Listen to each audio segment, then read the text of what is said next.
Friends இங்க ஒரு பொண்ணு பஸ்ல நின்னுக்கிட்டு டிராவல் பண்ணும்போது அந்த பொண்ணுக்கு பக்கத்தால சீட்ல உட்கார்ந்திருந்த ஒருத்தர் பாத்தீங்கன்னா அந்த பொண்ணு நின்னுட்டு இருக்கும்போது தப்பா ஒரு போட்டோ எடுத்துறாரு. கொஞ்ச நேரம் கழிச்சு இவர் அந்த பொண்ணு கிட்ட நீங்க ரொம்ப நேரமா நின்னுட்டு வரீங்க, கொஞ்ச நேரம் உட்காருங்கன்னு சொல்லிட்டு இவர் அவருடைய சீட்ல அந்த பொண்ணை உட்கார வச்சுட்டு மறுபடியும் அந்த பொண்ணை தப்பா ஒரு போட்டோ எடுத்துறாரு. அப்படியே அந்த பொண்ணுக்கு பக்கத்தால உட்கார்ந்திருந்த ஒருத்தர் அவ்வளவுதான் அடுத்த ஸ்டாப்ல இறங்கிடுவேன், கண்டக்டர் எனக்கு சில்லறை தர வேண்டியது இருக்குது. அவர் வந்து கேட்டாருன்னா அந்த காசை நீங்க வாங்கிக்கிட்டு எனக்கு அக்கௌண்ட்ல சென்ட் பண்ணிடுறீங்களான்னு சொல்லி கேட்கறாரு. அந்த பொண்ணு சரின்னு சொல்லவும் இவரு அந்த பொண்ணு கிட்ட இருந்து ஜிபே நம்பர் வாங்கிடுறாரு. அடுத்த நாள் இவங்க ரெண்டு பேருமே பஸ்ல டிராவல் பண்ண அந்த பொண்ணுடைய ஜிபே நம்பருக்கு போன் போட்டு உங்களுடைய வாட்ஸ்அப்பை செக் பண்ணி பாருங்கன்னு சொல்லவும் இந்த பொண்ணு பயந்து போய் வாட்ஸ்அப்பை செக் பண்ணி பாக்குறாங்க. அதுல இந்த பொண்ணுடைய போட்டோ எல்லாம் பாத்தீங்கன்னா தப்பா இருக்குது. உடனே இவங்க ரெண்டு பேரும் அந்த பொண்ணு கிட்ட நான் சொல்ற இடத்துக்கு நீங்க வந்தீங்கன்னா போட்டோ எல்லாத்தையும் டெலிட் பண்ணிடுவோம், அப்படி இல்லைன்னு எல்லாத்தையுமே இன்டர்நெட்ல அப்லோட் பண்ணிரும் சொல்லி அந்த பொண்ணை மிரட்டுறாங்க.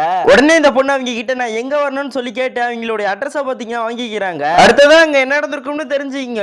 வீடியோக்கு ஒரு லைக் கொடுத்துட்டு சேனலை சப்ஸ்கிரைப் பண்ணிக்கிங்க. இந்த பொண்ணு ஒரு பெரிய போலீஸ் ஆபீசர் போல அவங்களுடைய கான்ஸ்டபிளை கூப்பிட்டு இந்த பசங்க சொன்ன அட்ரஸ் எல்லாத்தையுமே அவங்க கிட்ட கொடுத்து அந்த பசங்களை பிடிச்சிட்டு வர சொல்லவும் இந்த கான்ஸ்டபிளும் பாத்தீங்கன்னா அந்த பசங்க இருக்கிற வீட்டு அட்ரஸுக்கே போய் அந்த ரெண்டு பசங்களையும் கொத்தா தூக்கிட்டு வந்துடுறாரு.